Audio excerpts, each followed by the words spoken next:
എന്റെ പ്രിയപ്പെട്ടവരെ, മരണത്തെക്കുറിച്ച് പറഞ്ഞാൽ, ഖബറിനെ കുറിച്ച് പറഞ്ഞാൽ, നരകത്തെക്കുറിച്ച് പറഞ്ഞാലും പരലോകത്തെക്കുറിച്ച് പറഞ്ഞാൽ നമുക്കൊരു ഭയമില്ലല്ലോ, നമുക്കൊരു പേടിയില്ലല്ലോ. പടച്ചവനെ അല്ലാഹുവേ, മരണത്തെക്കുറിച്ച് പറഞ്ഞാൽ ഭയപ്പെടുന്ന എത്ര പേരാ ഉള്ളത്? എന്തിനാ സഹോദരാ? പടച്ചവനെ, ഖബർ കാണുന്നവരാ, ഖബറിന്റെ ചാരത്ത് പോകുന്നവരാ. എന്റെ പ്രിയപ്പെട്ടവരെ, ഖബർ കുഴിക്കുന്ന മനുഷ്യൻ പോലും മുണ്ട് മടക്കി കുത്തി വീടിയും വലിച്ച തമാശ പറഞ്ഞുകൊണ്ട് ഖബർ കുടിക്കുകയാണ്. അവനും പേടിയില്ലടോ. ഞാൻ കുടിക്കുന്നത് ഖബറാണെന്നുള്ള ചിന്ത ആ മനുഷ്യനുമില്ലല്ലോ. എന്റെ പ്രിയപ്പെട്ടവരെ, ഖബറിനകത്ത് ഇറങ്ങുന്നവനും ആ ചിന്തയില്ല, പലക നിരത്തുന്നവനും ആ ചിന്തയില്ല, മണ്ണ് വാരിയിടുന്നവനും ആ ചിന്തയില്ല, ആ ഖബറിന്റെ ചാരത്ത് പോകുന്നവനും ആ ചിന്തയില്ല. പടച്ചവനെ, തമാശ പറയുന്നത് ഖബറിന്റെ ചാരത്താ. എന്റെ പ്രിയപ്പെട്ടവരെ, എന്തുകൊണ്ടാണ് നമുക്ക് ആ ചിന്തയില്ലാത്തതെന്നറിയോ? ആ ഖബറിനകത്ത് കിടക്കുന്ന മനുഷ്യന്റെ അവസ്ഥയെ കുറിച്ച് നമുക്കറിയാഞ്ഞിട്ടാ. നിബിധങ്ങള് അല്ലാഹുവിന്റെ റസൂല് പറഞ്ഞത് എന്തെന്നറിയോ? ലൗലം യഅലമു മാ യഅതീഹി ബഅദൽ മൗത്ത് മാ അകില വലാ ശരിബ സുറുബാ ഇല്ലാ വഹുവ യബ്ഖീ വയദ്രിബു അലാ സ്വദിരീ. ഖബറിനകത്ത് കിടക്കുന്ന മനുഷ്യന്റെ അവസ്ഥ എന്താണെന്ന് അറിഞ്ഞിരുന്നെങ്കിൽ, തിന്നുന്നത് പോയിട്ട്, കുടിക്കുന്നത് പോയിട്ട്, ആസ്വദിക്കുന്നത് പോയിട്ട്, നിബിധങ്ങൾ പറയുകയാ, കഴിക്കാൻ ഭക്ഷണം എടുത്ത് മുന്നിൽ വെച്ച് കഴിഞ്ഞാ വയദ്രിബു അലാ സ്വദിരീ, അവന് നെഞ്ചത്തടിച്ച് വിളിച്ചു കൂവാതെ കഴിക്കുവാനോ കുടിക്കുവാനോ ഒരു മനുഷ്യന് കഴിയില്ല എന്ന് നിബിധങ്ങൾ അവിടെന്ന് പറയുമ്പോ, ഈ സദസ്സിലിരിക്കുന്ന മുസ്ലിമേ, നമ്മളിൽ ആർക്കാ അല്ലാഹുവിനെ പേടിയുള്ളത്? നമ്മളിൽ ആർക്കാടോ അല്ലാഹുവിനെ പേടിയുള്ളത്? അല്ലാഹുവിനെ പേടിയുണ്ടായിരുന്നെങ്കിൽ നമ്മൾ ഇങ്ങനെ നടക്കില്ലായിരുന്നല്ലോ. അല്ലാഹുവിന്റെ പള്ളിക്കകത്ത് ഹയ്യ അലൽ സ്വലാ ഹയ്യ അലൽ ഫലാ, പള്ളിയുടെ മിനാരത്തിൽ നിന്ന് ബാങ്ക് വിളിക്കുമ്പോ നിസ്കരിക്കാൻ രോഗം പിടിച്ച പ്രായമുള്ള വാപ്പ നിന്റെ കണ്ണിന്റെ മുമ്പിലൂടെ വേച്ച് നടന്ന് പള്ളിയിലേക്ക് നിസ്കരിക്കാൻ പോകുന്നത് കണ്ടാൽ പടച്ചവനെ കേറാതിരിക്കാൻ നമ്മളെ കൊണ്ട് കഴിയുമായിരുന്നോ? പടച്ചവനെ കുറിച്ചുള്ള ഭയം നഷ്ടപ്പെട്ടു പോയടോ. ഇന്ന് അല്ലാഹുവിനെ പേടിയില്ലടോ. ഇന്നത്തെ മുസ്ലിമിന്റെ അവസ്ഥ എന്തെന്നറിയോ? തെറ്റ് ചെയ്യാൻ പേടിയില്ല, തെറ്റ് ചെയ്യാൻ പേടിയില്ല. പണ്ടങ്ങനെ ആയിരുന്നില്ല. പടച്ചവനെ, ഒരു വീടി വലിക്കാൻ പോലും പണ്ടുള്ളവർ ഭയന്നിരുന്നടോ. പടച്ചവനെ, ആൾക്കാരുടെ മുമ്പിൽ വെച്ച് വലിക്കാറില്ലായിരുന്നു. ഇന്നെല്ലാം മാറിയല്ലോ. ഇന്ന് കള്ള് കുടിക്കുന്നത് പരസ്യമായിട്ടാ, വ്യഭിചരിക്കുന്നത് പരസ്യമായിട്ടാ, വൃത്തികേടുകൾ ചെയ്യുന്നത് പരസ്യമായിട്ടാ. അല്ലാഹുവിനെ കുറിച്ചുള്ള പേടിയില്ലല്ലോ. പടച്ചവനെ, മുസ്ലിം ഇന്ന് അല്ലാഹുവിനെ ഭയമില്ലാത്തവനായി മാറിയല്ലോ. പടച്ചവനെ, തെറ്റ് ചെയ്യാൻ ഇന്ന് ഉമ്മത്തിന് പേടിയില്ല. പണ്ട് നമുക്കൊരു വീടി വലിക്കാൻ പേടിയാ, എന്തെങ്കിലും ഒരു തെറ്റ് ചെയ്യാൻ പേടിയാ, പരസ്യമായി നിന്ന് ചെയ്യാൻ പേടിയാ, ഒളിച്ചും പാത്തുമായിരുന്നു പണ്ടൊക്കെ തെറ്റുകൾ ചെയ്യുന്നത്. ഇന്ന് കള്ളു കുടിക്കുവാനും വ്യഭിചരിക്കുവാനും പലിശ തിന്നുവാനും എന്ത് വൃത്തികേടുകൾ കാണിക്കുവാനും മനുഷ്യന് പേടിയില്ലാതായിരിക്കുന്നു. അള്ളാഹു നമ്മളെ കാത്തിരക്ഷിക്കുമാറാകട്ടെ, അള്ളാഹു നമ്മളെ കാത്തിരക്ഷിക്കുമാറാകട്ടെ. പെട്ടെന്ന് മനസ്സിലാകുന്ന ഒരു ഉദാഹരണം ഞാൻ പറഞ്ഞുതരാം. ഇന്ന് മനുഷ്യന്മാർക്ക് തെറ്റ് ചെയ്യാൻ പേടിയില്ല എന്ന് മനസ്സിലാകുന്ന ഒരു ഉദാഹരണം ഞാൻ പറഞ്ഞു തരാം. എൻ്റെ പ്രിയപ്പെട്ട സഹോദരങ്ങളെ, ഒരു 15 വർഷം മുമ്പ്, അല്ലെങ്കിൽ ഒരു 10 കൊല്ലം, അല്ലെങ്കിൽ ഒരു 15 കൊല്ലം, അല്ലെങ്കിൽ 20 കൊല്ലം കൂട്ടിക്കോ, ഇവിടെ പ്രായമുള്ളവരുടെ മുമ്പിൽ ഇരിക്കുന്നുണ്ടല്ലോ. ഒരു 15 വർഷം മുമ്പ് അള്ളാഹുവിന്റെ പള്ളിക്കകത്ത് നിസ്കരിക്കാൻ വരുന്ന ഏതെങ്കിലും ഒരു മനുഷ്യൻ കള്ളു കുടിക്കുമോ? കുടിക്കുമോ? നിങ്ങൾ എന്താ ഇപ്പൊ ഇങ്ങനെ ഇരിക്കണേ? ഒരു 15 വർഷം മുമ്പ് നിസ്കരിക്കാൻ പള്ളിയിൽ വരുന്ന ഏതെങ്കിലും ഒരു മനുഷ്യൻ കള്ളു കുടിക്കുമോ? കള്ളു കുടിക്കുമോ? ഇല്ല. കള്ളു കുടിക്കുന്ന ഏതെങ്കിലും ഒരുത്തൻ നിസ്കരിക്കാൻ പള്ളിയിൽ വരുമോ? ഇല്ല. വ്യഭിചരിച്ച് നടക്കുന്ന ഒരാളും പള്ളിയിൽ വരില്ല. പള്ളിയിൽ നിസ്കരിക്കാൻ വരുന്നവൻ വ്യഭിചരിക്കാൻ പോകൂല. പലിശ കച്ചവടം നടത്തുന്ന ഒരു മനുഷ്യനും പലിശ വാങ്ങുന്നവനും കൊടുക്കുന്നവനും പള്ളിയുടെ പടി പോലും ചവിട്ടൂല. 5 നേരം നിസ്കരിക്കാൻ വരുന്നവൻ പലിശ കച്ചവടം നടത്തൂല. ഇത് പണ്ടത്തെ കാര്യം. എന്നാൽ എൻ്റെ പ്രിയപ്പെട്ട സഹോദരങ്ങളെ, ഇപ്പോഴോ കള്ളും കുടിച്ച് നടക്കും, നിസ്കരിക്കാൻ പള്ളിയിലും വരും. അള്ളാഹു കാക്കുമാറാകട്ടെ. ഇപ്പൊ പള്ളി വരൂലേ? കള്ളു കുടിക്കുന്നവനും വെള്ളിയാഴ്ച നിസ്കരിക്കാൻ പള്ളിയിൽ വരും. അതാ, അവൻ നിസ്കരിക്കുകയും ചെയ്യും, കള്ളു കുടിക്കുകയും ചെയ്യും. പേടിയില്ല തെറ്റ് ചെയ്യാൻ. വൻപാപമാണ്, വലിയ പാപമാണ്. എന്റെ പ്രിയപ്പെട്ട സഹോദരങ്ങളെ, ഭയം നഷ്ടപ്പെട്ടു പോകുന്നു. വ്യഭിചാരം. പണ്ട് വ്യഭിചരിക്കുന്നവൻ പള്ളി വരൂല, ഇപ്പം വ്യഭിചരിക്കുന്നവൻ കമ്മിറ്റി ഓഫീസിൽ കയറിയിരിക്കും പള്ളി പരിപാലിക്കാൻ. അള്ളാഹു കാക്കുമാറാകട്ടെ. എന്റെ പ്രിയപ്പെട്ട സഹോദരങ്ങളെ, പണ്ട് പലിശ കച്ചവടം നടത്തുന്നവൻ, പലിശ വാങ്ങുന്നവൻ, പലിശ കൊടുക്കുന്നവൻ പള്ളി കയറാറില്ല. ഇപ്പൊ പലിശയുള്ളവൻ പള്ളിക്കകത്ത് കയറുന്ന കാലം. ഇപ്പൊ പലിശ കച്ചവടക്കാരൻ പള്ളിക്കകത്ത് വന്ന് ഒന്നാമത്തെ സഫിലിരിക്കുന്ന കാലം. എന്റെ പ്രിയപ്പെട്ട സഹോദരങ്ങളെ, പള്ളിയിലെ ഖതീബ് ഉസ്താദ് ദുആ ചെയ്യാറുണ്ട്. നിസ്കാരം കഴിഞ്ഞ് ദുആ ചെയ്യുന്ന സമയത്ത് ഉസ്താദിന് തന്നെ തോന്നാറുണ്ട്, ഞാൻ ആർക്ക് വേണ്ടിയാ അല്ലാഹ് ഇത് ചെയ്യുന്നത് എന്ന്. അല്ലാഹു ഈമാൻ നൽകുമാറാകട്ടെ. കാരണം ആരുടെയും ആമീൻ പറയുന്ന ശബ്ദമൊന്നും ഇപ്പൊ പള്ളി കേൾക്കത്തില്ലടോ. അതൊക്കെ ജനറൽ ബോഡിയിലോ പൊതുയോഗത്തിലൊക്കെ വരണം. ഉസ്താദന്മാർക്ക് തന്നെ തോന്നാറുണ്ട്, പടച്ചോനെ ഞാൻ ആർക്ക് വേണ്ടിയാ ഈ ദുആ ചെയ്യണ. കാരണം സദ്യ ഉണ്ണാനിരിക്കുന്നത് പോലെ ഇങ്ങനെ ഇരിക്കും. പടച്ചോനെ ഇലയിട്ടാൽ മാത്രം മതി. എത്ര പേരാ കൈയൊന്ന് ഉയർത്തിപ്പിടിക്കുന്നത്? ദുആ ചെയ്യുന്ന സമയത്ത് 2 കൈ പോലും ഒന്ന് ഉയർത്തിപ്പിടിക്കാൻ മനസ്സില്ലാത്ത മനുഷ്യന്മാര്. എന്റെ പ്രിയപ്പെട്ടവരെ, ദുആയ്ക്ക് ആമീൻ പറയാൻ ആളെ എനിക്ക് ഓർമ്മ വരുന്നത്, ഞാൻ പഠിച്ചൊക്കെ കഴിഞ്ഞിട്ടൊരു പള്ളിയിൽ ജോലിക്ക് കയറി.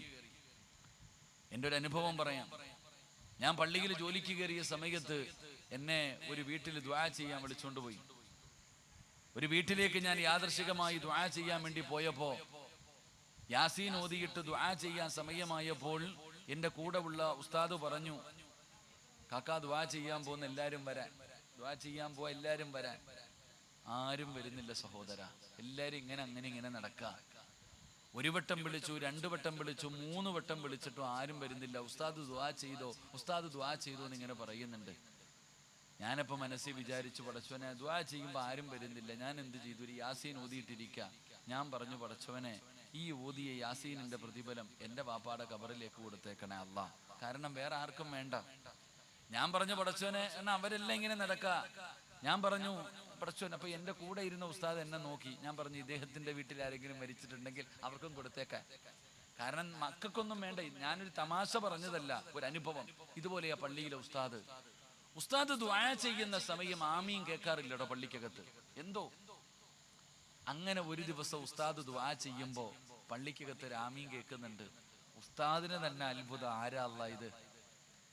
ആരാ പടച്ചവനെ ഈ പള്ളിക്കകത്തിരുന്ന് ആമീൻ പറയുന്നത്?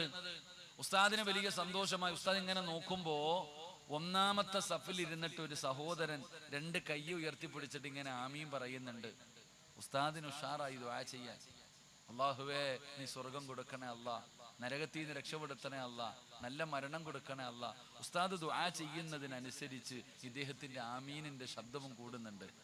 അങ്ങനെ ആമീനിന്റെ ശബ്ദം ഇങ്ങനെ കൂടുമ്പോ ഇങ്ങനെയൊക്കെ ഇരിക്കണ വാപ്പാമാരൊക്കെ ഇങ്ങനെ നോക്കുന്നുണ്ട്, ആരാ അല്ലാ ഇത് പതിവില്ലാതെ പള്ളിയിൽ ആമീൻ പറയണേ.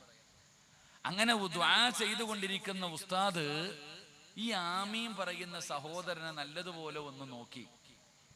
2 കൈയും ഇങ്ങനെ ഉയർത്തിപ്പിടിച്ചുകൊണ്ട് ആമീൻ പറയുന്ന സഹോദരന്റെ പോക്കറ്റിന്റെ അകത്ത് നോക്കുമ്പോ കാണാം, നാളെയാണ് ശനിയാഴ്ച ബമ്പർ, കാരുണ്യ ഓണ ബമ്പർ, ലോട്ടറിയും പോക്കറ്റിൽ വെച്ചിട്ടാണ് ഇവൻ ആമീൻ പറയുന്നത്. അള്ളാഹു കാത്തിരക്ഷിക്കുമാറാകട്ടെ. ഉറക്കപ്പറ, അള്ളാഹു കാത്തിരക്ഷിക്കുമാറാകട്ടെ. ഇത് പള്ളിക്കകത്ത് നടക്കുന്ന ഇന്നത്തെ അവസ്ഥയാ. എന്റെ പ്രിയപ്പെട്ടവരെ, അതും വെച്ചുകൊണ്ട് പള്ളിയുടെ ഒന്നാമത്തെ സഫിൽ വരുന്ന കാലം. പള്ളിയിലെ ഖതീബ് ഉസ്താദിന് കള്ളുകുടിയും വ്യഭിചാരവും പലിശയൊക്കെ പ്രസംഗിക്കാൻ പറ്റുമോ? ഉസ്താദിന് പ്രസംഗിക്കാൻ പറ്റത്തില്ലടോ. കാരണം ഉസ്താദ് പ്രസംഗിച്ചാൽ, കള്ളുകുടിയെ കുറിച്ച് ഉസ്താദ് പ്രസംഗിച്ചാൽ പള്ളിക്കകത്തിരിക്കുമ്പോ പറയാം, അളിയ ഇന്ന് നമുക്കിട്ടാടാ താങ്ങുന്നതെന്ന്. കാരണം എല്ലാം പള്ളിക്കകത്ത് തന്നെ ഉണ്ട്. വെള്ളിയാഴ്ച നിസ്കരിക്കാൻ വരുമ്പോ പള്ളിക്കകത്ത് കള്ളു കുടിക്കുന്നവനുമുണ്ട്, കഞ്ചാവടിക്കുന്നവനുമുണ്ട്, വ്യഭിചരിക്കുന്നവനുമുണ്ട്, പലിശക്കാരനുമുണ്ട്. എല്ലാവരും പള്ളിക്കകത്തുണ്ട്. ഞാൻ പറഞ്ഞു വന്നത്, മനുഷ്യന് നന്മയും ചെയ്യും തിന്മയും ചെയ്യും. തിന്മ ചെയ്യാൻ പേടിയില്ല. പേടി നഷ്ടപ്പെട്ടു പോയി. അള്ളാഹുവിനെ കുറിച്ചുള്ള ഭയം അങ്ങ് നഷ്ടപ്പെട്ടു പോയിരിക്കുകയാണ്. എന്റെ പ്രിയപ്പെട്ട മുസ്ലിമേ, ആ പേടിയാണ് നമുക്ക് വേണ്ടത്. അള്ളാഹുവിനെ കുറിച്ചുള്ള ഭയമാണ് നമുക്ക് വേണ്ടത്. പടച്ചവനെ, പണ്ട് ഒരു വക്കത്ത് നിസ്കാരം മുടക്കിയാൽ വല്ലാത്ത വേദനയായിരുന്നു. ഇന്നതൊക്കെ മാറിയല്ലോ, ഇന്നതൊക്കെ മാറിയല്ലോ. പടച്ചവനെ, പണ്ട് പാപം ചെയ്യാൻ പേടിച്ചിരുന്ന ഒരു കാലമുണ്ടായിരുന്നു. ഇന്ന് തെറ്റ് ചെയ്യാൻ എളുപ്പമാണോ? ഇന്ന് പാപം ചെയ്യാൻ എളുപ്പമാണ്. പടച്ചവനെ, സാഹചര്യം അങ്ങനെയാണ്. പണ്ട് ബീവറേജിന്റെ മുമ്പിൽ വൈകുന്നേരം ജോലി കഴിഞ്ഞ് വരുന്ന, ജോലി ചെയ്തിട്ട് വരുന്ന പാപങ്ങൾ ഇങ്ങനെ കറങ്ങി കറങ്ങി നിൽക്കും. എന്നിട്ട് കൂട്ടുകാര് വരുമ്പോ ഷെയറിട്ടിട്ട് ഒരു കുപ്പി കള്ളു വാങ്ങിച്ചു കുടിക്കുന്ന കാലമുണ്ടായിരുന്നു. ഇന്ന് കള്ളു കുടിക്കണമെങ്കിൽ പണം വേണ്ട, കഞ്ചാവടിക്കണമെങ്കിൽ ഇന്ന് പണം വേണ്ട. പടച്ചവനെ, ഫ്രീ ആയിട്ട് വാങ്ങിത്തരാൻ ആളുണ്ടല്ലോ. എന്റെ പ്രിയപ്പെട്ട മുസ്ലിമേ, അല്ലാഹുവിന്റെ പരിശുദ്ധമായ ഖുർആൻ പറയുകയാ, എടോ നിസ്കരിക്കുന്നവനൊരു സ്വർഗമുണ്ടടോ, പള്ളി കെട്ടിക്കൊടുത്തവനൊരു സ്വർഗമുണ്ട്, ഖുർആൻ പഠിച്ചവനൊരു സ്വർഗമുണ്ട്, നോമ്പ് പിടിക്കുന്നവനൊരു സ്വർഗമുണ്ട്, ഹജ്ജ് ചെയ്തവനൊരു സ്വർഗമുണ്ട്, പാവപ്പെട്ട പെൺകുട്ടികളുടെ വിവാഹം നടത്തി കൊടുക്കുന്നവർക്കൊരു സ്വർഗമുണ്ട്. എല്ലാവർക്കും ഒരേ ഒരു സ്വർഗം, ഒരു സ്വർഗം, ഒരു സ്വർഗം, ഒരു സ്വർഗം. എല്ലാവർക്കും ഒരു സ്വർഗമുണ്ടെന്ന് പരിശുദ്ധമായ ഖുർആൻ പറയുമ്പോ അല്ലാഹു പറയുകയാ, ഒരാൾക്ക് രണ്ട് സ്വർഗമുണ്ട്, ഒരാൾക്ക് രണ്ട് സ്വർഗമുണ്ട്. ആർക്കാണ് അല്ലാഹു രണ്ട് സ്വർഗം കൊടുക്കാമെന്ന് പറഞ്ഞത്? പള്ളി കെട്ടിക്കൊടുത്തവനല്ല, ഹജ്ജ് ചെയ്തവനല്ല, പാപങ്ങളെ സഹായിച്ചവനല്ല, പരിശുദ്ധ ഖുർആൻ കാണാതെ പഠിച്ച ഹാഫിദിനല്ല, അള്ളാന്റെ ദീനിന് വേണ്ടി രണാങ്കണത്തിൽ പോയി ഷഹീദായ ശുഹദായിനല്ല. അല്ലാഹു പറയുന്ന ഒരാൾക്ക് രണ്ട് സ്വർഗം ഞാൻ തരാ. ആർക്കാണ് അല്ലാഹു രണ്ട് സ്വർഗം കൊടുക്കാമെന്ന് പറഞ്ഞതെന്നറിയോ? എന്റെ പ്രിയപ്പെട്ടവരെ, വലിമൻ ഖാഫ മഖാമ റബ്ബിഹി ജന്നതാ. എടാ, തെറ്റ് ചെയ്യാൻ നിനക്ക് അവസരം കിട്ടി. കൂടെ പഠിക്കുന്ന കൂട്ടുകാര് കള്ള് തന്നിട്ട് പറയുന്ന കുടിക്കാര്, കഞ്ചാവ് തന്നിട്ട് പറയുന്ന വലിക്കാര്, നീയാണാണോടാ, നീയാണാണോടാ, നിനക്ക് നട്ടല്ലില്ലേടാ എടാ എന്ന് പറഞ്ഞുകൊണ്ട് കൂടെ പഠിക്കുന്ന കൂട്ടുകാര്, പടച്ചവനെ, കള്ളുകുപ്പിയും ബിയർ കുപ്പിയും നിന്റെ കയ്യിലെടുത്തിട്ട് ഒരു മുടക്കൊന്ന് കുടിക്കടാ എന്ന് പറഞ്ഞുകൊണ്ട് കൂടെ നിൽക്കുന്നവർ മുഴുവനും നിന്നെ നിർബന്ധിക്കുകയാണ്. അവര് കളിയാക്കുകയാണ്, അവര് പരിഹസിക്കുകയാണ്. പടച്ചവനെ, ആരും കാണാതെ സാഹചര്യം നിനക്കൊരുക്കിയിട്ട് നിന്റെ കയ്യിലേക്ക് അവര് പിടിപ്പിക്കുമ്പോ നീ അവരോട് പറഞ്ഞു കൊടുക്കണം, ഇന്നി അഖാഫുല്ലാഹ്,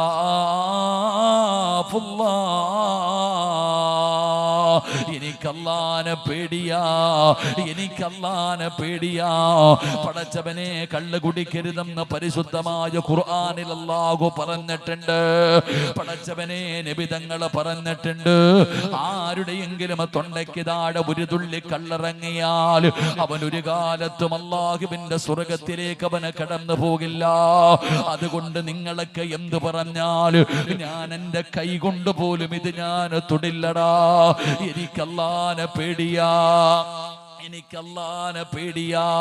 ഇങ്ങനെ പറയാനുള്ള ചങ്കൂറ്റമുണ്ടോ ചെറുപ്പക്കാരാ? എന്റെ പ്രിയപ്പെട്ട പെങ്ങളെ, കൂടെ പഠിക്കുന്ന ഒരു പെൺകുട്ടി ഓടി വന്ന് നിന്റെ കയ്യിൽ കയറി പിടിക്കുകയാ ചെറുപ്പക്കാരാ. 10ാം ക്ലാസ്സിൽ പഠിക്കുന്ന, +1 പഠിക്കുന്ന, +2 പഠിക്കുന്ന ഒരു സുന്ദരിയായ പെൺകുട്ടി ഓടി വന്നിട്ട് നിന്റെ കയ്യിൽ കയറി പിടിക്കുമ്പോ അവളോട് പറയണം, ഇന്നി അഖാഫുല്ലാഹ്, എനിക്ക് പടച്ച റബ്ബിനെ പേടിയാ. ഇത് വ്യഭിചാരമാ, ഇത് വ്യഭിചാരമാ. പറയാൻ പറ്റുമോ ചെറുപ്പക്കാരാ?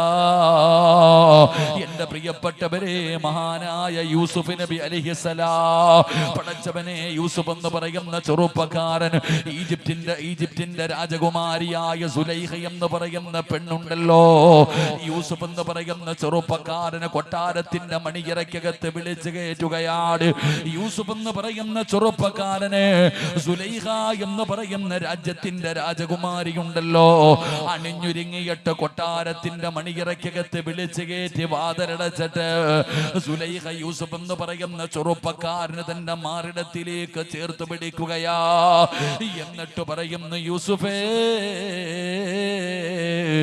എനിക്ക് നിന്നെ വല്ലാത്ത ഇഷ്ടമാണ് യൂസുഫേ, എന്റെ ആഗ്രഹം ഒന്ന് സാധിപ്പിച്ചു തരുമോ യൂസുഫേ? ഒരാളും അറിയില്ലടാ, ഒരാളും കാണില്ലടാ, ഈ മണിയറയ്ക്കകത്ത് കിടന്ന് എന്ത് ചെയ്താലും ആരും അറിയില്ല യൂസുഫേ. യൂസുഫ് എന്ന് പറയുന്ന ചെറുപ്പക്കാരനോട് സുലൈഖ എന്ന് പറയുന്ന സുന്ദരിയായ രാജകുമാരിയായ പെണ്ണി യാചിക്കുമ്പോ യൂസുഫ് പറഞ്ഞ മറുപടി എന്താ? ഖാല മഅദല്ലാഹ്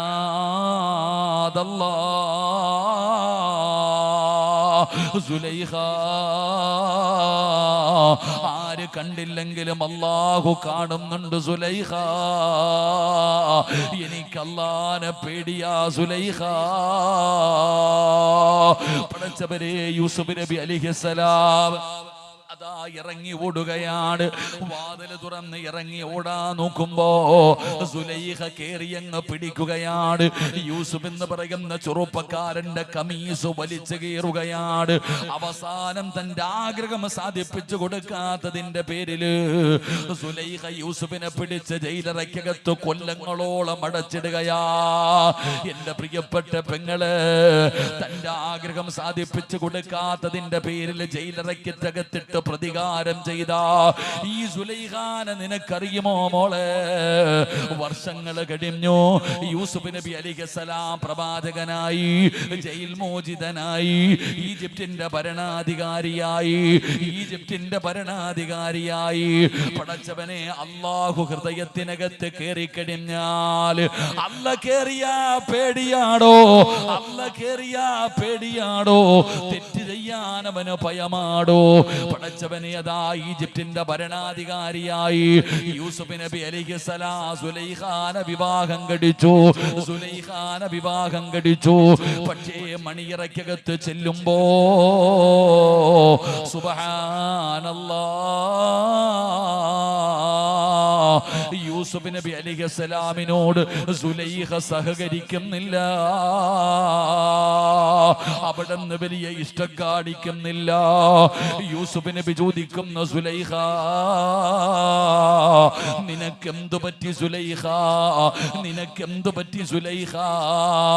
അല്ലാഹു ഹറാമാക്കിയ സമയത്ത് നീ എന്നെ കേറി പിടിച്ചവളല്ലേ സുലൈഖ? ഇന്ന് ഹലാലാ, ഞാൻ നിന്റെ ഭർത്താവാ, നീ എന്റെ ഭാര്യ, നമുക്കെന്ത് വേണമെങ്കിലും ചെയ്യാമല്ലോ. എന്തേ മാറി നിൽക്കുന്നത്? എന്തേ സഹകരിക്കാത്തത്? യൂസുഫ് നബി ചോദിക്കുമ്പോ സുലൈഖ പറഞ്ഞ മറുപടി, യൂസുഫേ, അന്ന് നിന്നെ കേറി പിടിക്കാനുള്ള കാരണം എന്തെന്നറിയോ? എന്റെ ഹൃദയം മുഴുവനും നീയായിരുന്നോ, നിന്നോടുള്ള പ്രണയമായിരുന്നോ, നിന്നോടുള്ള ആഗ്രഹമായിരുന്നോ. പക്ഷേ യൂസുഫേ, ഇന്ന് എന്റെ ഹൃദയത്തിനകത്ത് നീയല്ല, നിന്നോടുള്ള പ്രണയമല്ല, നിന്നോടുള്ള ആഗ്രഹമല്ല. ഈ സുലൈഖയുടെ ഹൃദയത്തിനകത്ത് ഇന്ന് ആരാണെന്നറിയോ? അള്ളയാണ് യൂസുഫേ. പടച്ചവനെ, അല്ലാഹു കേറിയാൽ എങ്ങനെയാ ചെറുപ്പക്കാരാ? എന്റെ പ്രിയപ്പെട്ട യുവത്വത്തോട് പറയുകയാണ്, കൂടെ പഠിക്കുന്ന ഒരു പെൺകുട്ടി നിന്റെ കയ്യിൽ കയറി പിടിക്കുമ്പോ ഫ്രണ്ട്ഷിപ്പ് വേറെയാണ് മോളെ. എന്റെ ശരീരത്ത് തുടരുത്, എന്റെ ശരീരത്തു തുടരുത്, ഇത് വ്യഭിചാരമാ, ഇത് വൻപാപമാ. നിനക്ക് പറയാൻ കഴിഞ്ഞ വലിമന ഖാഫ മഖാമ റബ്ബിഹി ജന്നതാ. രണ്ട് സ്വർഗമാടാ ചെറുപ്പക്കാരാ. കൂടെ പഠിക്കുന്നവരെ കള്ളുകുപ്പി കയ്യിൽ തന്നിട്ട് കുടിക്കാൻ നിർബന്ധിക്കുമ്പോ ഞാൻ കുടിക്കില്ലടാ, ഞാൻ കുടിക്കില്ലടാ, എനിക്ക് അല്ലാഹുവിനെ പേടിയാണെന്ന് പറഞ്ഞ നിനക്ക് രണ്ട് സ്വർഗം അല്ലാഹു തരുമെന്ന് മഹാനായ പരിശുദ്ധമായ ഖുർആൻ ഇവിടെന്ന് പറയുമ്പോ മഹാനായ സയ്യിദുനാ ഉമർ ഇബ്നുൽ ഖത്താബ്, ഉമർ തങ്ങളൊരു ചെറുപ്പക്കാരന്റെ ഖബറിന്റെ ചാരത്തിരുന്ന് ഓതുകയാ. ഏത് ചെറുപ്പക്കാരന്റെ ഖബറിന്റെ ചാരത്തെന്നറിയോ? ഉമർ തങ്ങൾക്കൊരു ചെറുപ്പക്കാരനെ വല്ലാത്ത ഇഷ്ടമാ. ഇസ്ലാമിന്റെ രണ്ടാമത്തെ ഖലീഫയായ ഉമർ തങ്ങള് ഒരു ചെറുപ്പക്കാരനെ ഇഷ്ടപ്പെടണമെങ്കിൽ, നിങ്ങളുടെ പള്ളിയിലെ ഖതീബ് ഒരു ചെറുപ്പക്കാരനെ ഇഷ്ടപ്പെടണമെങ്കിൽ പണമുള്ളത് കൊണ്ടല്ല, സൗന്ദര്യം കൂടിയത് കൊണ്ടല്ല, ഇവിടത്തെ ഏറ്റവും വലിയ കുടുംബക്കാരന്റെ മകനായത് കൊണ്ടല്ല, പിന്നെ ഇഷ്ടപ്പെടാനുള്ള കാരണം എന്തെന്നറിയോ? 5 നേരം അല്ലാഹുവിന്റെ പള്ളിയിൽ നിസ്കരിക്കാൻ വരുന്ന ചെറുപ്പക്കാർ ഇമാമിന് വല്ലാത്ത ഇഷ്ടമാടോ. ഇതുപോലെ ഉമർ തങ്ങളും ഒരു ചെറുപ്പക്കാരനെ ഇഷ്ടപ്പെട്ടു. കാരണം എന്തെന്നറിയോ? കടത്തിണ്ണയിലിരിക്കുന്നവനല്ല, റോഡിന്റെ പോസ്റ്റിലിരിക്കുന്നവനല്ല, അല്ലാഹുവിന്റെ പള്ളിയിൽ നിന്ന് ഓരോ ദിവസം 5 നേരം ഹയ്യ അലസ്സലാ അല്ലാഹുവിന്റെ പള്ളിയിൽ നിന്ന് ബാങ്ക് വിളിക്കുമ്പോ ഒന്നാമത്തെ സഫിൽ ഒരു നേരമല്ല 5 നേരവും പള്ളിയിലിരിക്കുന്ന ചെറുപ്പക്കാരൻ ഉമർ തങ്ങൾ അവനെ ഇഷ്ടപ്പെട്ടു. ഉമർ തങ്ങൾക്ക് വല്ലാത്ത സ്നേഹമാ. ഈ ചെറുപ്പക്കാരൻ ഒരു ദിവസം ഇശാ നമസ്കാരം കഴിഞ്ഞിട്ട് ഒറ്റയ്ക്ക് വീട്ടിലേക്ക് നടന്നു പോവുകയാണ്. ഇരുട്ടുള്ള ഇടവഴിയിലൂടെ, ഈന്തപ്പന മരങ്ങളുടെ നടുവിലൂടെ ഈ ചെറുപ്പക്കാരൻ ഒറ്റയ്ക്ക് നടന്നു പോകുമ്പോ ഒരു പെണ്ണിവനെ നോക്കി വെക്കുകയാണ്. ഒരു പെണ്ണിവനെ നോക്കി വെക്കുകയാണ്. എന്ത് ചെയ്തിട്ടും ഇവനങ്ങ് സമ്മതിക്കുന്നില്ല. ഈ പെണ്ണ് വന്ന് ഈന്തപ്പന മരത്തിന്റെ ചുവട്ടിൽ പതുങ്ങി നിൽക്കുകയാ. ഇശാ നിസ്കാരം കഴിഞ്ഞ് ഒറ്റയ്ക്ക് വരുമ്പോ, ഇശാ നിസ്കാരം കഴിഞ്ഞ് ഒറ്റയ്ക്ക് ഇരുട്ടുള്ള വഴിയിലൂടെ ഈ ചെറുപ്പക്കാരൻ നടന്നു പോകുമ്പോ ഈ പെണ്ണ് ഓടി ചെല്ലുകയാണ്, കെട്ടിപ്പിടിക്കുകയാണ്, ചുടുചുംബനം കൊടുക്കുകയാണ്. ചെറുപ്പക്കാരാ, ആരുമില്ലാത്ത ഇരുട്ടുള്ള ഇടവഴിയാ, എന്റെ ആഗ്രഹമൊന്ന് സാധിപ്പിച്ചു തരുവോ? ഒരു സുന്ദരിയായ പെണ്ണ് ഒരു ചെറുപ്പക്കാരനെ കെട്ടിപ്പിടിച്ച ചുംബനം കൊടുത്തിട്ട് യാചിക്കുമ്പോ ചെറുപ്പക്കാരന്റെ കൈകാലുകൾ വിറയ്ക്കുകയാണ്, കൺതടങ്ങൾ നിറഞ്ഞു ഒഴുകുകയാണ്. എന്തേ റബ്ബേ, എന്തിനാണ് കരഞ്ഞതെന്നറിയോ? അല്ലാ, എന്റെ ദുനിയാവും ആഖിറവും പോയല്ലോ അല്ലാ. ഞാൻ വ്യഭിചാരിയായി പോയല്ലോ അല്ലാ. ഞാൻ വ്യഭിചരിച്ചല്ലോ അല്ലാ. എന്റെ ശരീരത്തൊരു പെണ്ണു തൊട്ടല്ലോ അല്ലാ. ബോധം കെട്ട് വീണടാ ചെറുപ്പക്കാരാ. നിലവിളിച്ചുകൊണ്ട് താഴേക്ക് വീടുകയാണ്. പെണ്ണോടി രക്ഷപ്പെടുകയാണ്, പെണ്ണോടി രക്ഷപ്പെടുകയാണ്. അവസാനം യാത്രക്കാരി ചെറുപ്പക്കാരനെ കണ്ടു. അവിടെ നിന്ന് ചുമന്നുകൊണ്ട് വീട്ടിലേക്ക് ചെന്നു. ഉപ്പാടെ മുമ്പിലേക്ക് തന്റെ പൊന്നാര മകനെ കൊണ്ടുവച്ചു. ബോധം വന്നപ്പോ വാപ്പ ചോദിക്കുന്നു, മോനെ എന്തു പറ്റി മോനെ, എന്താണ് സംഭവിച്ചത്? കരഞ്ഞുകൊണ്ട് പറയുകയാണ്, എന്റെ ശരീരത്തൊരു പെണ്ണ് പിടിച്ചു വാപ്പാ, എന്നെ ഒരു പെണ്ണ് ചുംബിച്ചു വാപ്പാ. ഇനി എന്റെ അമലുകൾ സ്വീകരിക്കില്ലല്ലോ, ഞാനിനി നരകത്തിലാണല്ലോ, ഞാൻ അല്ലാഹുവിന്റെ മുമ്പിൽ നീ എങ്ങനെ പോകും ബാപ്പാ?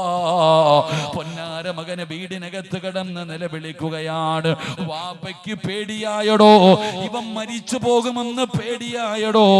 വാപ്പ പറഞ്ഞു, ഇല്ല മോനെ, എന്റെ മോൻ തെറ്റ് ചെയ്തിട്ടില്ല, എന്റെ മോൻ അല്ലാഹുവിനെ പേടിയുള്ളവനാ. ആ പെണ്ണ് ഇങ്ങോട്ട് കയറി പിടിച്ചതാണ്, എന്റെ പൊന്നുമോനൊന്നും ചെയ്തിട്ടില്ല. എന്തു പറഞ്ഞിട്ടും മകൻ അവിടെ നിന്ന് സമ്മതിക്കുന്നില്ല. അവസാനം പറഞ്ഞു, വാപ്പാ, ഖലീഫ ഉമർ തങ്ങളോട് ചെന്നിട്ട് മസല ചോദിക്ക്.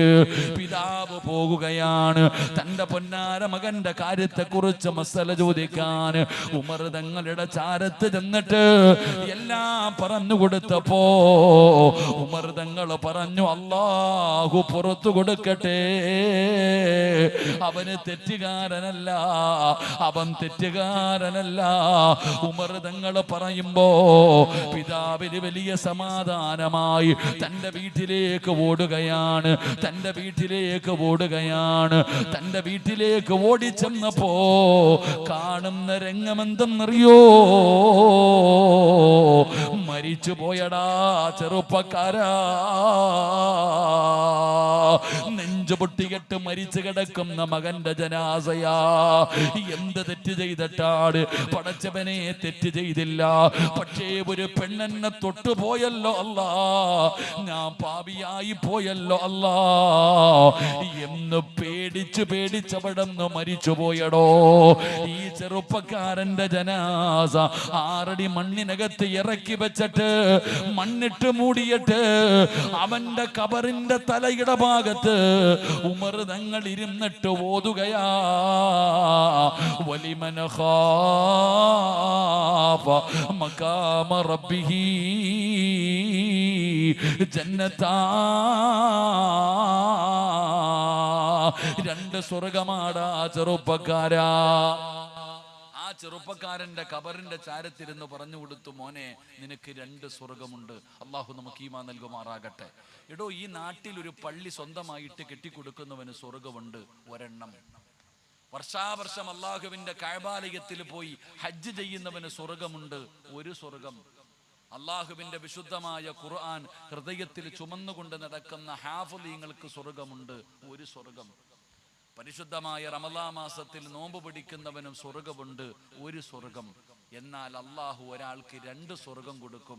കള്ളു കുടിക്കാൻ അവസരം കിട്ടുമ്പോ വേണ്ട എന്ന് പറഞ്ഞ് മാറ്റിവെക്കുന്നവൻ, എനിക്കെന്റെ റബ്ബിനെ പേടിയാ എന്ന് പറഞ്ഞ് മാറ്റിവെക്കുന്നവൻ, വിവിചരിക്കാൻ സാഹചര്യവും അവസരവും കിട്ടുമ്പോ എനിക്കെന്റെ റബ്ബിനെ പേടിയാ എന്ന് പറഞ്ഞു മാറ്റിവെക്കുന്നവന് 2 സ്വർഗമുണ്ടെന്ന് അള്ളാഹുവിന്റെ വിശുദ്ധ ഖുർആൻ. അള്ളാഹു ഈമാൻ നൽകുമാറാകട്ടെ, അള്ളാഹു ഈമാൻ നൽകുമാറാകട്ടെ. നമ്മളോ എൻ്റെ പ്രിയപ്പെട്ട സഹോദരങ്ങളെ, ഞാൻ ഫ്ലൈറ്റിൽ യാത്ര ചെയ്യുമ്പോൾ ഫ്ലൈറ്റിൽ ഇങ്ങനെ മറ്റേ സാധനം കുടിക്കാൻ കൊടുക്കുമല്ലോ, കള്ള്. അപ്പൊ എൻ്റെ അടുത്തിരുന്ന ഒരു സഹോദരൻ, അദ്ദേഹം അമുസ്ലിമാണ്. അള്ളാഹുവെ പടച്ചവനെ, ഇങ്ങനെ എല്ലാവരും പേടിച്ചു കുടിക്കുമ്പോൾ ഇദ്ദേഹത്തിൻ്റെ അടുക്കൽ വന്നിട്ട് ചോദിച്ചു, എന്ത് ലിക്കർ എന്തോ വേണമെന്ന് ചോദിച്ചു. അപ്പൊ അദ്ദേഹം എൻ്റെ അടുത്ത് ചോദിച്ചു, ഞാനിത് കുടിക്കുന്നതിൽ നിങ്ങൾക്ക് വിരോധം വല്ലതും ഉണ്ടോ? ഞാൻ അദ്ദേഹത്തോട് പറഞ്ഞു, എനിക്കിത് ഇഷ്ടമല്ല, ഞങ്ങൾക്കിത് പാപവാ. ആ മുസ്ലിമായ സഹോദരൻ പറഞ്ഞു, എനിക്കിത് വേണ്ട. എന്നാൽ പടച്ചവനെ, ഫ്ലൈറ്റിലേക്ക് കയറുമ്പോൾ എന്നോട് സലാം പറഞ്ഞ സഹോദരൻ അപ്പുറത്തിരുന്ന് ഒളിഞ്ഞിരുന്ന് അടിക്കുന്നുണ്ട്. അല്ലാഹു ഈമാൻ നൽകുമാറാകട്ടെ, അല്ലാഹു ഈമാൻ നൽകുമാറാകട്ടെ. ഞാൻ കയറുമ്പോൾ ഓൻ എന്നോട് സലാം പറഞ്ഞിടോ. അതാ ചില ബിരുദന്മാരങ്ങനെ. ഞാൻ ജോലി ചെയ്ത ഒരു പള്ളിയിൽ ഒരു കട ഉദ്ഘാടനത്തിന് വേണ്ടി പിന്നീടൊരു സമയത്ത് കട ഉദ്ഘാടനത്തിന് വേണ്ടി പോകുമ്പോ ഒരുത്ത ഓടി വന്ന് മുണ്ടൊക്കെ അഴിച്ചിട്ടിട്ട് എൻ്റെ അടുക്കൽ വന്നിട്ട് പറഞ്ഞു, സിറാജ് ഉസ്താദെ, പ്രസംഗമൊക്കെ ഞാൻ കേൾക്കാറുണ്ട് കേട്ടോ, ദുആ ചെയ്യണം, കച്ചവട കടയ്ക്ക് ബർക്കത്തിനൊക്കെ വേണ്ടി ദുആ ചെയ്യണം കേട്ടോ. ഞാൻ പറഞ്ഞു, അല്ലാഹു ബർക്കത്ത് ചെയ്യട്ടെ. ആ ചെറുപ്പക്കാരനോട് പറഞ്ഞു, അല്ലാഹ് നിനക്ക് ബർക്കത്ത് ചെയ്യട്ടെ. നടന്നു പോകുമ്പോ എൻ്റെ കൂടെ വന്നവൻ ചോദിച്ചു, ഉസ്താദെ, അവൻ എന്ത് കടയാന്നറിയാവോ? എന്ത് കടയാണോ? ഞാൻ സത്യത്തിൽ ചോദിച്ചില്ല. എന്നോട് ചോദിച്ചു, ഉസ്താദെ, അവൻ എന്ത് കടയാണെന്നറിയോ? ഞാൻ പറഞ്ഞ അറിയില്ല. ഉസ്താദെ, ലോട്ടറി കടയാ ഉസ്താദെ അവന്. അല്ലാഹു ഈമാൻ നൽകുമാറാകട്ടെ. അവന് ലോട്ടറി കടയായിരുന്നല്ലോ. ഇതാ മനുഷ്യന്മാരുടെ അവസ്ഥ. ഉസ്താദ്, അതാണ് നമ്മള്. ഈ അമുസ്ലിമായ സഹോദരൻ ചോദിച്ചു, നിങ്ങൾക്ക് ഇഷ്ടമുണ്ടെങ്കിൽ ഞാൻ കുടിക്കും. ഞാൻ പറഞ്ഞു, കുടിക്കണ്ടെന്ന് ഞാൻ പറഞ്ഞില്ല. എനിക്ക് വീടി വലിക്കുന്നതിൻ്റെ പുക പോലും എനിക്കിഷ്ടമല്ല, ഇത് കുടിക്കാൻ പാടില്ല, ഞങ്ങൾക്ക് ഹറാമാ. ഇത് പറഞ്ഞപ്പോൾ അദ്ദേഹം എനിക്ക് വേണ്ടെന്ന് പറഞ്ഞു. എന്നാൽ കേറുമ്പോ സലാം പറഞ്ഞവൻ എന്ത് ചെയ്യുന്നുണ്ട്? സൈഡ് ചരിഞ്ഞിരുന്ന് അപ്പുറത്തിരുന്ന് അടിക്കുന്നുണ്ട്. ഇതാ കാലം. അള്ളാഹു നമുക്ക് ഈമാൻ തരുമാറാകട്ടെ. അള്ളാഹ് ഈമാൻ തരുമാറാകട്ടെ. സാഹചര്യം കിട്ടുമ്പോൾ ആരും കാണുന്നില്ല, അറിയുന്നില്ല, ഒരൊറ്റ പുക ഒന്ന് വലിച്ചാലല്ലേ. എൻ്റെ പ്രിയപ്പെട്ടവർ, ഇന്ന് സ്കൂളിൽ പഠിക്കുന്ന പെൺകുട്ടികളുടെ ശരീരത്ത് ഓടി വന്ന് ആൺകുട്ടി തൊടുക തെറ്റാണോ? ഇന്ന് തെറ്റാണോ? ഇന്നൊരു തെറ്റുമല്ല. ഇന്നതൊക്കെ എന്ത് തെറ്റ്? ഇന്ന് പിടിക്കലും തൊടലും ഒന്നും തെറ്റായിട്ട് ഇന്നത്തെ സമുദായം കാണുന്നില്ലടോ. അത് പറയുന്നവനെ ഉസ്താദിനെ കളിയാക്കത്തേ ഉള്ളൂ. അള്ളാഹു കാക്കുമാറാകട്ടെ. നമ്മളിത് പറയുമ്പോൾ പെൺകുട്ടികൾ ചെറുപ്പക്കാർ പറയാം അങ്ങാർക്ക് കിട്ടാത്തതിൻ്റെ ആടാന്ന് കളിയാക്കും. എടാ, ഒരു പെണ്ണ് തൻ്റെ ശരീരത്ത് തൊടുമ്പോൾ ഞാൻ എൻ്റെ പെൺമക്കളോട് പറയുകയാ, പെൺകുട്ടികളോട് പറയുന്നു, ശരീരത്ത് തൊട്ടിട്ടുള്ള ഒരു ബന്ധവും വേണ്ട. ഒരു അന്യ പുരുഷൻ, ഒരു അന്യ കൂട്ടുകാരൻ നിന്റെ ശരീരത്ത് തൊടുന്നുണ്ടെങ്കിൽ ഞാൻ പറയുന്നത് അവൻ നല്ല കൂട്ടുകാരനല്ലെന്ന. അള്ളാഹു ഈമാൻ നൽകുമാറാകട്ടെ. സിയാദക്ക എഴുന്നേറ്റ് വാ. നിങ്ങൾ എന്തൊരു പരിപാടി ഇപ്പൊ. ഇന്നലെയും വന്ന് നിങ്ങൾ താഴെ ഇരുന്നു. അത് ഒരു മനുഷ്യൻ വിളിച്ചാൽ എഴുന്നേറ്റ് വരണം. വാ ഷാദ്. കാഞ്ഞിപ്പുഴ നിങ്ങൾ പ്രസിഡന്റ് ആയില്ലേ ഇപ്പൊ? കാഞ്ഞിപ്പുഴയില് ആയില്ലേ? സുബ്ഹാനല്ലാഹ്. ഒരിക്കൽ എന്നെ വിളിച്ചിട്ട് ചോദിച്ചു, ഉസ്താദേ ഞാൻ ജമാഅത്തിന്റെ പ്രസിഡന്റാ, എന്തൊക്കെയോ പ്രശ്നമുള്ളൂ, വിട്ടേക്കട്ടെ എന്ന്. കളഞ്ഞിട്ട് പോ. കളഞ്ഞു. വീണ്ടും കയറിയാ? വേണ്ട ഇല്ലേ? ഓ വാ, അള്ളാഹു സ്വർഗം കൊടുത്ത് അനുഗ്രഹിക്കുമാറാകട്ടെ. വാ. താത്ത വന്നിട്ടുണ്ടോ? ആ അൽഹംദുലില്ലാഹ്. ഈ മനുഷ്യനെ ഞാൻ ഒരിക്കലും മറക്കൂല കേട്ടാ. എൻ്റെ ജീവിതത്തിൽ ഞാൻ ആരെ മറന്നാലും ഈ ചങ്ങാതി മറക്കൂല. അള്ളാഹു ഈമാൻ നൽകുമാറാകട്ടെ. കാഞ്ഞിപ്പുഴ പള്ളിയിൽ എന്നെ വഴുതനി വിളിച്ചു. അവിടെ വഴുതനി വിളിച്ചിരുത്തിയിട്ട് ഞാൻ പറഞ്ഞ ആളാ. പാവം അൽഹംദുലില്ലാഹ്. അദ്ദേഹത്തിൻ്റെയും കുടുംബത്തെയും അള്ളാഹു അനുഗ്രഹിക്കുമാറാകട്ടെ. ആ മുഖത്തുള്ള സന്തോഷം അള്ളാഹു നിലനിർത്തി കൊടുക്കുമാറാകട്ടെ. എൻ്റെ പ്രിയപ്പെട്ട സഹോദരങ്ങളെ, കൂടെ പഠിക്കുന്ന ഒരു പെൺകുട്ടി നിന്റെ ശരീരത്ത് തൊട്ടാൽ, എടാ അവളുമായിട്ടുള്ള ബന്ധം അവിടെ അവസാനിപ്പിക്കണം. അവള് നല്ലവളല്ല.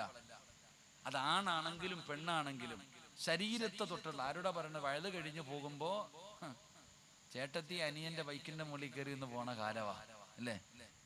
ഇതൊക്കെ പറയുമ്പോ എടാ, ഒരാള് നമ്മുടെ ശരീരത്തെ തൊടുന്നുണ്ടെങ്കിൽ അവര് നല്ലവരല്ല. നല്ലവരല്ല എന്ന് പറയാനുള്ള കാരണം പെങ്ങളെ, നിന്റെ കൂടെ കൂട്ടുകാരനാണ്, ഫ്രണ്ടാണെന്ന് പറഞ്ഞ് നടക്കുന്നവൻ ഏതെങ്കിലും ഒരു സാഹചര്യത്തിൽ അറിയാതെയല്ല അറിഞ്ഞുകൊണ്ട് നിന്റെ ശരീരത്ത് പിടിക്കുന്നുണ്ടെങ്കിൽ അവൻ നല്ല കൂട്ടുകാരനല്ല, അവൻ നല്ല കൂട്ടുകാരിയല്ല. ഞാൻ പറയാനുള്ള കാരണം എന്തെന്നറിയോ? സിറാജ് വെറുതെ പറഞ്ഞതല്ല. ആദരവായ പ്രവാചകൻ നബി മുഹമ്മദ് മുസ്തഫ സല്ലല്ലാഹു അലൈഹി വസല്ലമ തങ്ങൾ പറയുകയാ, നിങ്ങൾക്ക് ചരിത്രമറിയുമല്ലോ, അള്ളാഹുവിന്റെ പ്രവാചകന്റെ പ്രിയപ്പെട്ട ഭാര്യയായ ആയിഷ ബീബി റളിയല്ലാഹു തആല അൻഹാ, ആയിഷ ബീബി റളിയല്ലാഹു തആല അൻഹാ ഒരു യാത്ര കഴിഞ്ഞ് വരികയാണ്. നബിയും സ്വഹാബത്തും യാത്ര കഴിഞ്ഞ് വരുമ്പോ ഒരു സ്ഥലത്തെത്തിയപ്പോ അള്ളാഹുവിന്റെ റസൂൽ പറഞ്ഞു, എല്ലാവരും അവരവരുടെ ആവശ്യങ്ങൾക്ക് വേണ്ടി പോകട്ടെ. മലമൂത്ര വിസർജനം നടത്താൻ അള്ളാന്റെ റസൂൽ അനുവാദം കൊടുത്തു. അതാ ആയിഷ ബീബി ഇറങ്ങി പോവുകയാണ്. ആണുങ്ങൾ മുഴുവനും അവരുടെ വാഹനത്തിന്റെ മുമ്പിൽ നിന്നോ ആയിഷ ബീബി ഇറങ്ങിപ്പോയി. തന്റെ ആവശ്യം കഴിഞ്ഞു തിരിച്ചു വന്ന് വാഹനത്തിന്റെ മുകളിൽ കയറി. അത് കഴിഞ്ഞപ്പോ നബി തങ്ങൾ പറഞ്ഞു ആണുങ്ങളോട് പോകാൻ. ആണുങ്ങൾ എല്ലാവരും പോയി. ആയിഷ ബീബി തന്റെ കൂടാരത്തിനകത്ത് കയറിയിരിക്കുമ്പോ പെട്ടെന്ന് നോക്കുമ്പോ തന്റെ കഴുത്തിൽ കിടന്ന മാല കാണുന്നില്ല. തന്റെ കഴുത്തിൽ കിടന്ന മാല കാണുന്നില്ല. ആയിഷ ബീബിക്ക് വല്ലാത്ത പ്രയാസമായി. പോയ സ്ഥലത്ത് നഷ്ടപ്പെട്ടതാണ്. എല്ലാരും ഉണ്ടല്ലോ. ആയിഷ ബീബി ഇറങ്ങുകയാണ്, മാല തിരഞ്ഞു പോവുകയാണ്. പടച്ചവനെ, എല്ലാവരും വന്ന് വാഹനത്തിൽ കയറി. ആയിഷ ബീബി ഇറങ്ങിപ്പോയതാരും കണ്ടില്ല. പടച്ചവനെ, എല്ലാവരും യാത്ര തുടങ്ങുകയാണ്.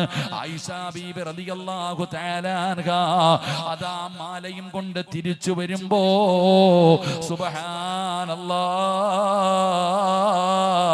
എല്ലാ എല്ലാവരും പോയി കഴിഞ്ഞു. എന്ത് ചെയ്യണമെന്നറിയില്ല. ആയിഷ ബീബി ഒറ്റയ്ക്കൊരു സൈഡിലിരിക്കുകയാണ്. അപ്പോഴാണ് സഫ്വാൻ തങ്ങൾ വരുന്നത്. നബി തങ്ങൾ പറഞ്ഞു വിട്ട സ്വഹാബിയാണ്, നീ അവസാനം വന്നാ മതി. കളഞ്ഞു പോകുന്ന സാധനം കൊണ്ടുവരാൻ, നഷ്ടപ്പെട്ടു പോകുന്ന വീണു പോകുന്ന സാധനം എടുത്തുകൊണ്ടുവരാൻ നബി തങ്ങൾ നിർത്തിയ സ്വഹാബിയാണ്. ആയിഷ ഉമ്മാനെ കണ്ടപ്പോ എന്തേ എന്ന് പോലും ചോദിച്ചില്ല. അതാ വാഹനത്തിന്റെ മുകളിൽ കയറ്റി ആയിഷ ബീബിയും സഫ്വാൻ റളിയല്ലാഹു തആല അൻഹു രണ്ടുപേരും കൂടെ ഒറ്റയ്ക്ക് യാത്ര ചെയ്യുകയാ. അങ്ങനെ ഒറ്റയ്ക്ക് യാത്ര ചെയ്ത് എൻ്റെ പ്രിയപ്പെട്ട സഹോദരങ്ങളെ, ഒരു രാത്രി മുഴുവനും യാത്ര ചെയ്തിട്ട് പകല് സമയത്താണ് രണ്ടുപേരും കൂടെ മദീനത്തെത്തുന്നത്. രണ്ടുപേരും കൂടെ യാത്ര ചെയ്ത് മദീനത്തെത്തുമ്പോ പടച്ചവനെ രാവിലെ ഇങ്ങനെ നോക്കുന്നുണ്ട്. പടച്ചവനെ ആൾക്കാർ നോക്കുമ്പോ ഒരു ചെറുപ്പക്കാരനായ പെണ്ണും ഒരു ചെറുപ്പക്കാരിയും രണ്ടുപേരും ഒരു രാത്രി ഒറ്റയ്ക്ക് യാത്ര ചെയ്ത് വന്നിരിക്കുകയാ. പിന്നെ കൊടുങ്കാറ്റടിച്ചു. അള്ളാഹു ഈമാൻ നൽകുമാറാകട്ടെ. ആയിഷ ബീബി റളിയല്ലാഹു തആല അൻഹയെ കുറിച്ച് വ്യഭിചാരത്തിന്റെ ആരോപണം. ആയിഷ ബീബിയെയും സഫ്വാൻ തങ്ങളെയും ചേർത്ത് വെച്ച് വ്യഭിചാരത്തിന്റെ ആരോപണം നടത്തി. കൊടുങ്കാറ്റ് പോലെ മദീന മുഴുവനും അടിച്ചു വീശി. എവിടെ നോക്കിയാലും ആയിഷ, എവിടെ നോക്കിയാലും ആയിഷ. നബിതങ്ങളുടെ ഭാര്യയെ പോലും വെറുതെ വിട്ടിട്ടില്ല. അള്ളാഹു നമുക്ക് ഈമാൻ നൽകുമാറാകട്ടെ. അള്ളാഹ് നമുക്ക് ഈമാൻ നൽകുമാറാകട്ടെ. പിന്നല്ലേ ബാക്കിയുള്ളവരുടെ കാര്യം, അത് വേറെ.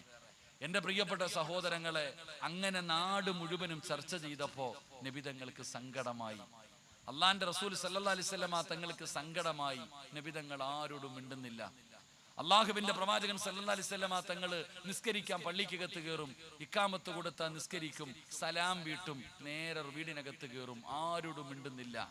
അങ്ങനെ ആരോടും മിണ്ടാതെ വന്നപ്പോ മഹാനായ സയ്യിദുന അബൂബക്കർ സിദ്ദീഖ് റളിയല്ലാഹു തആല അൻഹു, ഉമർ ഇബ്നുൽ ഖത്താബ് റളിയല്ലാഹു തആല അൻഹു, ഓരോ സഹാബികളും ഒറ്റയ്ക്കൊറ്റയ്ക്ക് നബിതങ്ങളെ കാണാൻ പോയി. അബൂബക്കർ തങ്ങളെ കാണാൻ പോയി. എന്തേ നബിയെ മിണ്ടാത്തെ? എന്താണ് മിണ്ടാത്തത്? ഉമർ തങ്ങൾ നബിതങ്ങളുടെ മുമ്പിൽ ചെന്നു. എന്തു പറ്റി നബി എന്നോട് മിണ്ടാത്ത? എന്തുകൊണ്ടാ?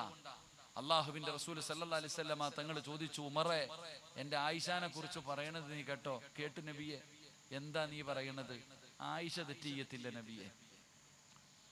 അള്ളാഹുവിന്റെ പ്രവാചകൻ ചോദിച്ചു, ഉമറെ, ഈ നാട് മുഴുവനും എന്റെ ഭാര്യയെ കുറിച്ച് വ്യഭിചരിച്ചെന്ന് പറയുന്നു, ആരോപണം നടത്തുന്നു, നീ എന്തു പറയുന്നു? മരിക്കണ കാലം വരെ ഞാൻ വിശ്വസിക്കൂല. നബിതങ്ങൾ ചോദിച്ചു, തെളിവുകൾ മുഴുവനും ആയിഷയ്ക്കെതിരാ, എന്തു പറയുന്നു? ഇല്ല നബിയെ, വിശ്വസിക്കൂല. അള്ളാന്റെ റസൂൽ സല്ലല്ലാഹു അലൈഹി വസല്ലമ തങ്ങൾ ചോദിച്ചു, എന്തുകൊണ്ട്? ആയിഷ ബീവിക്ക് തെളിവുകൾ മുഴുവനും എതിരായിട്ട് പോലും നീ എന്തേ വിശ്വസിക്കാത്തത്? അപ്പോഴാണ് ഉമർ ഇബ്നുൽ ഖത്താബ് റളിയല്ലാഹു തആല അൻഹു പറഞ്ഞു, നബിയെ, ആയിഷ ബീവിയെ കല്യാണം കഴിക്കാൻ പറഞ്ഞത് ആരാ? അല്ലാഹ്. അല്ലേ പറഞ്ഞേ, അല്ലാതെ നിങ്ങളുടെ ഇഷ്ടത്തിന് കിട്ടിയതല്ലല്ലോ.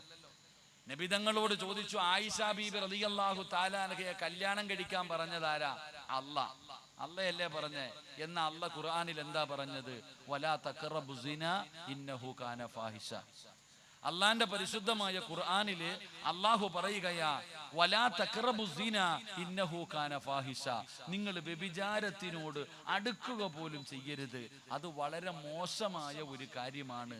എന്നിട്ട് അള്ളാഹു പറയുകയാ, വസാഅ സബീല. വസാഅ സബീല. അള്ളാഹുവിന്റെ പരിശുദ്ധമായ ഖുർആൻ പറയുന്നുണ്ട്, ഇങ്ങനെയുള്ള കാര്യങ്ങൾ ചെയ്യുന്നവർക്ക് ക്വാളിറ്റി ഇല്ല എന്നാ ഖുർആൻ പറഞ്ഞേ. എടോ, ഈ വ്യഭിചാരവും ഇതുമായി ബന്ധപ്പെട്ട കാര്യങ്ങൾ ചെയ്യുന്ന ഒരാൾക്ക് ക്വാളിറ്റി ഇല്ല എന്ന്, വസാഅ സബീല, ക്വാളിറ്റി ഇല്ല എന്ന് അള്ളാഹ് പറയുന്നുണ്ട്. അപ്പൊ ക്വാളിറ്റി ഇല്ലാത്ത ഒരു പെണ്ണിനെ കെട്ടാൻ അള്ളാഹ് പറയുവോ നബിയെ? ഒരു ക്വാളിറ്റി ഇല്ലാത്ത ഒരു പെണ്ണാണ് ആയിഷയെങ്കിൽ, ആയിഷ തെറ്റ് ചെയ്യുന്നവളാണെങ്കിൽ അവളെ കല്യാണം കഴിക്കാൻ അള്ളാഹ് പറയുമോ? ഇല്ല. അതുകൊണ്ട് മരിക്കുന്ന കാലം വരെ ഉമർ, ഞാൻ വിശ്വസിക്കില്ല നബിയെ. എൻ്റെ പ്രിയപ്പെട്ട സഹോദരങ്ങളെ, ഇങ്ങനെയുള്ള കാര്യങ്ങൾ ചെയ്യുന്നവർക്ക് ക്വാളിറ്റി ഇത്തിരി കുറവാ. അള്ളാഹു നമ്മളെ കാക്കുമാറാകട്ടെ. അള്ളാഹു നമ്മളെ കാക്കുമാറാകട്ടെ. അതുകൊണ്ട് എന്തിനാ സഹോദര ഇതിൻ്റെ ഒന്നും ആവശ്യമില്ല. നമ്മുടെ ശരീരത്ത് തൊട്ടോ സ്നേഹബന്ധങ്ങളാകാം, എന്തുമാകാം, അതിനൊരു പരിധിയുണ്ട്.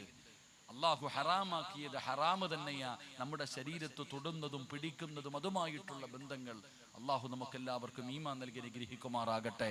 ഞാൻ പറഞ്ഞു വന്നത്, തെറ്റ് ചെയ്യാൻ അവസരം കിട്ടുന്ന സമയം നമ്മൾ അള്ളാഹുവിനെ ഭയന്നുകൊണ്ട് പിന്മാറിയാൽ നിനക്ക് അള്ളാഹു സ്വർഗം തരും. അള്ളാഹു നമുക്ക് ഈമാൻ നൽകുമാറാകട്ടെ. അതുകൊണ്ട് പരിശുദ്ധമായ ഖുർആൻ പറയുകയാ, അള്ളാന്റെ വിശുദ്ധമായ ഖുർആൻ, ആ പരിശുദ്ധമായ ഖുർആൻ എവിടെന്ന് പറയുകയാ, ഖുർആനിലൂടെ അള്ളാഹു സ്വർഗത്തിലാണെന്ന് സന്തോഷ വാർത്ത പറഞ്ഞ മനുഷ്യനുണ്ടല്ലോ, ആ മനുഷ്യനുണ്ടാകുന്ന ഒന്നാമത്തെ സ്വഭാവം, അവന് പടച്ചറബിനെ വല്ലാത്ത പേടിയാ. അവന് പടച്ചറബിനെ വല്ലാത്ത പേടിയാ. നമുക്കിന്ന് അല്ലാഹുവിനെ പേടിയില്ലടോ.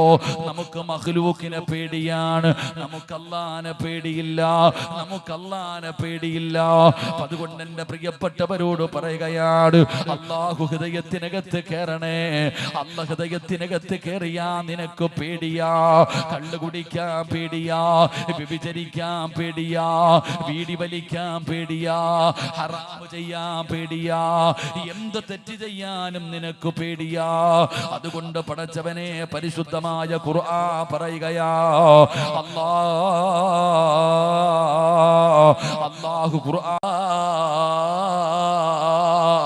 പെണ്ണ് ചോദിക്കുന്നു, നന്നാകാ സമയമായില്ലേ, നന്നാകാ സമയമായില്ലേ? നിലവിളിച്ചുകൊണ്ട് ഇറങ്ങിപ്പോയടോ. എന്റെ പ്രിയപ്പെട്ടവരെ, ഇതുപോലെ ഒരുപാട് ചരിത്രങ്ങൾ പഠിക്കാനുണ്ടല്ലോ. അതുകൊണ്ട് അള്ളാഹുവിന്റെ ഖുർആനിലൂടെ ഉലൈക അസ്ഹാബുൽ ജന്ന ഹും ഫീഹാ ഖാലിദൂൻ. നീ കാലാകാലം സ്വർഗത്തിലാണെന്ന് പറഞ്ഞ മനുഷ്യന്റെ ഒന്നാമത്തെ അടയാളം, അവൻ അല്ലാഹുവിനെ പേടിയാ, അവൻ അല്ലാഹുവിനെ പേടിയാ. അല്ലാഹുവേ, ആ ഒരു പേടി ഞങ്ങൾക്ക് നൽകണേ അല്ലാ. രണ്ടാമത്തെ ഗുണമെന്തെന്നറിയുമോ? വിശദീകരിക്കുന്നില്ല. രണ്ടാമത്തെ ഗുണമെന്തെന്നറിയോ? വസ്വാബിരീന അലാ മാ അസ്വാബഹും. പരിശുദ്ധമായ ഖുർആൻ ഇവിടെന്ന് പറയുകയാ, ആ മനുഷ്യനുള്ള രണ്ടാമത്തെ ഗുണമെന്തെന്നറിയോ? അല്ലാഹു എന്തെങ്കിലും ഒരു പരീക്ഷണം കൊടുത്താൽ, എന്തെങ്കിലും ഒരു പരീക്ഷണം കൊടുത്താൽ, അത് രോഗമാകട്ടെ, അത് പട്ടിണിയാകട്ടെ, അത് ദാരിദ്ര്യമാകട്ടെ, അത് മരണമാകട്ടെ, അത് പ്രയാസമാകട്ടെ, അല്ലാഹു എന്തെങ്കിലും ഒരു പരീക്ഷണം കൊടുത്താ ആ മനുഷ്യൻ പറയും, ഇത് അല്ലാഹുവിന്റെ തീരുമാനമാ, ഇത് അല്ലാഹുവിന്റെ തീരുമാനമാ എന്ന് പറഞ്ഞുകൊണ്ട് ക്ഷമിക്കുന്നവനുണ്ടോ? അവന് സ്വർഗമുണ്ടെന്ന് അല്ലാഹുവിന്റെ വിശുദ്ധ ഖുർആൻ